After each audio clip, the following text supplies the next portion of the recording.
सूचना का अधिकार अधिनियम आया तो ऐसा लगा जैसे सरकारी दफ्तरों से भ्रष्टाचार, लाल फीताशाही, लेट लतीफी जैसी बुराइयां खत्म करने का एक घातक हथियार सीधे जनता के हाथ ही लग गया है।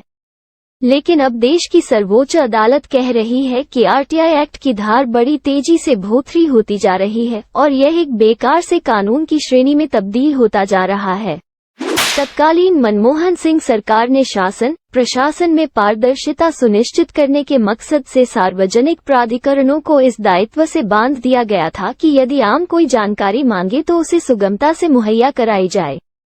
लेकिन दुर्भाग्य से इसकी ऐसी दुर्दशा हो गई है कि सुप्रीम कोर्ट को भी निराशा जतानी पड़ी। सर्वोच्च न्यायालय ने सोमवार को कहा कि केंद्रीय सूचना आयोग और राज्य सूचना आयोगों में पद खाली हैं, जिस कारण वो जनता की शिकायतों दूर करने में असमर्थ हैं। वकील प्रशांत भूषण ने प्रधान न्यायाधीश डीवाई चंद्रचूड़ और न्यायाधीश जेबी पारदीवाला और न्यायाधीश मनोज मिश्रा की पीठ के सामने सामाजिक कार्यकर्ता अंजलि भारद्वाज की याचिका पर दलील दी। उन्होंने बताया कि सीआईसी में सूचना आयुक्तों के 11 पदों में से 7 खाली हैं और मौजूदा सूचना आयुक्त नवंबर में रिटायर होने वाले हैं। उन्होंने कहा कि राज्य सूचना आयोग और भी बुरी स्थिति में है। झारखंड राज्य सूचना आयोग मई 2020 से ही काम नहीं कर रहा है क्योंकि सूचना आयुक्तों के सभी 11 पद खाली हैं। तेलंगाना राज्य सूचना आयोग में सूचना आयुक्तों के सभी पद फरवरी जबकि त्रिपुरा में जुलाई 2021 में खाली हो गए। पीठ ने अतिरिक्त सॉलिसिटर जनरल ऐश्वर्या भाटी को निर्देश दिया कि वो केंद्र सरकार को सूचना आयुक्तों के स्वीकृत पदों रिक्तियों की संख्या अगले वर्ष 31 मार्च तक जो रिक्तियां होंगी उन सब के आंकड़े जुटाएं। साथ ही केंद्र को आरटीआई एक्ट के तहत इन निकायों के सामने लंबित शिकायतों और अपीलों से संबंधित जानकारी एकत्र करने का निर्देश भी देने को कहा। इसने केंद्र से 3 सप्ताह में एक रिपोर्ट मांगी। सर्वोच्च न्यायालय ने केंद्र और राज्यों को भी निर्देश दिया कि वे रिक्तियों की अधिसूचना जारी करने और उन्हें भरने की प्रक्रिया शुरू करने के लिए तत्काल कदम उठाएं। सुप्रीम कोर्ट बेंच ने कहा, राज्यों ने सूचना आयोगों में रिक्तियां नहीं भरकर आरटीआई अधिनियम को एक बेकार कानून बना दिया है। आरटीआई अधिनियम 15 जून 2005 को लागू हुआ और इसका उद्देश्य हर सार्वजनिक प्राधिकरण के कामकाज में पारदर्शिता और जवाबदेही को बढ़ावा देने के लिए सार्वजनिक प्राधिकरणों के नियंत्रण में सूचना तक पहुंच सुरक्षित करने के लिए नागरिकों के लिए सूचना के अधिकार का व्यवहारिक शासन स्थापित करना, केंद्रीय सूचना आयोग और राज्य सूचना आयोगों का गठन करना और उससे जुड़े या उससे संबंधित मामलों के लिए था।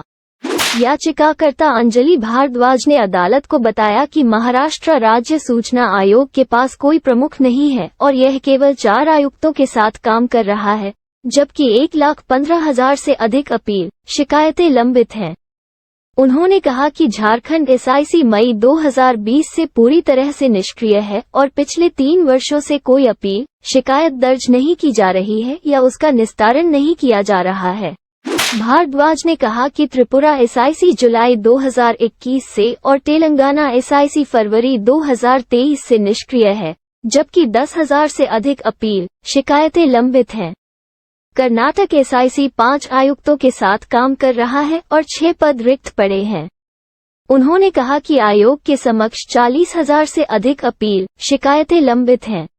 पश्चिम बंगाल सूचना आयोग 3 आयुक्तों के साथ काम कर रहा है और लगभग 12,000 अपीलें शिकायतें लंबित हैं। ओडिशा सूचना आयोग 3 आयुक्तों के साथ काम कर रहा है, जबकि 16,000 से अधिक अपीलें शिकायतें लंबित हैं। बिहार सूचना आयोग 2 आयुक्तों के साथ काम कर रहा है, जबकि 8,000 से अधिक अपीलें शिकायतें लंबित हैं। कुछ दिन पहले पटना में रैली हुई थी कि सूचना आयोग की नियुक्ति हो और आरटीआई को मजबूत बनाया जाए। आगे वीडियो को देखें। इसलिए कि जो देश के गद्दार हैं, देश के गद्दारों को कलम के जरिए बताते हैं कि ये देश के गद्दार हैं, इसलिए उसको मुजाहिद या आतंकवादी कहते हैं आजकल आरटीआई एक्टिविस्ट को। कौन जो बेईमान अफसर है। भारत सरकार के द्वारा 12 अक्टूबर 2005 को सूचना के कानून अधिनियम लागू किया गया था ताकि राज्य स्तर के किसी भी सरकारी कार्यालय में व्याप्त भ्रष्टाचार एवं अन्य बातों की पारदर्शिता पूर्वक जानकारी देश के आम नागरिक को प्राप्त हो सके और उस जानकारी से आम नागरिक संतुष्ट हो सके, जिसके परिणाम स्वरूप राज्य सरकार के द्वारा भी इस राज्य में सूचना आयोग की नियुक्ति करते हुए सूचना कार्यालय का भी निर्माण कराया गया। इधर विगत 5 वर्षों से राज्य सरकार की स्पष्ट उदासीनता के कारण उनके द्वारा नियुक्त सूचना आयुक्त जो भी होते हैं वो भ्रष्टाचारियों को संरक्षण प्रदान का एकमात्र कार्य करते हैं और 4-5 वर्षों के बाद जब सूचना आयोग में जब किसी भी बात का सुनवाई का अवसर प्राप्त होता है तो एक पक्षीय कार्य करते हुए सुनवाई करते हुए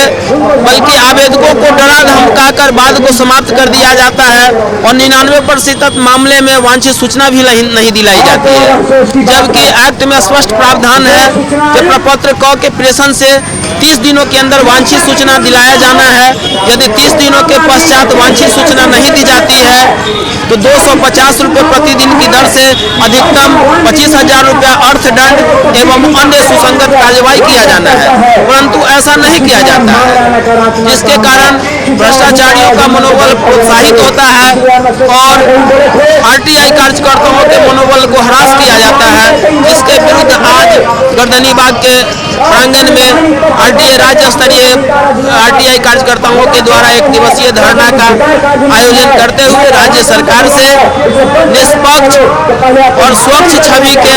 सूचना आयुक्त की नियुक्ति करने की मांग की जा रही है। धरने पर बैठे हुए किस लिए? भारत सरकार के द्वारा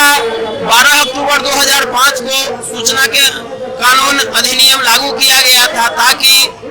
राज्य स्तर के किसी भी सरकारी कार्यालय में व्याप्त भ्रष्टाचार एवं अन्य बातों की पारदर्शिता पूर्वक जानकारी देश के आम नागरिक को प्राप्त हो सके और उस जानकारी से आम नागरिक संतुष्ट हो सके, जिसके परिणाम स्वरूप राज्य सरकार के द्वारा भी इस राज्य में सूचना आयोग की नियुक्ति करते हुए सूचना कार्यालय का भी निर्माण कराया गया।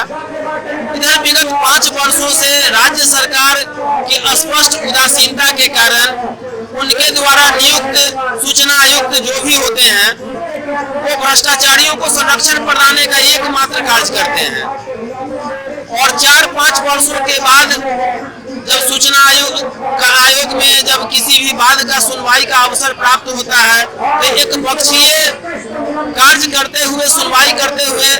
बल्कि आवेदकों को डरा धमका कर बात को समाप्त कर दिया जाता है और 99% मामले में वांछित सूचना भी नहीं दिलाई जाती है, जबकि एक्ट में स्पष्ट प्रावधान है कि प्रपत्र क के प्रेषण से 30 दिनों के अंदर वांछित सूचना दिलाया जाना है। यदि 30 दिनों के पश्चात वांछित सूचना नहीं दी जाती है तो 250 रुपये प्रतिदिन की दर से अधिकतम 25,000 रुपया अर्थदंड एवं अन्य सुसंगत कार्यवाही किया जाना है, परंतु ऐसा नहीं किया जाता है, जिसके कारण भ्रष्टाचारियों का मनोबल प्रोत्साहित होता है और आरटीआई कार्यकर्ताओं के मनोबल को ह्रास किया जाता है, जिसके विरुद्ध आज गर्दनीबाग के प्रांगण में आरटीआई राज्य स्तरीय आरटीआई कार्यकर्ताओं के द्वारा 1 दिवसीय धरना का आयोजन करते हुए राज्य सरकार से निष्पक्ष और स्वच्छ छवि के सूचना आयुक्त की नियुक्ति करने की मांग की जा रही है।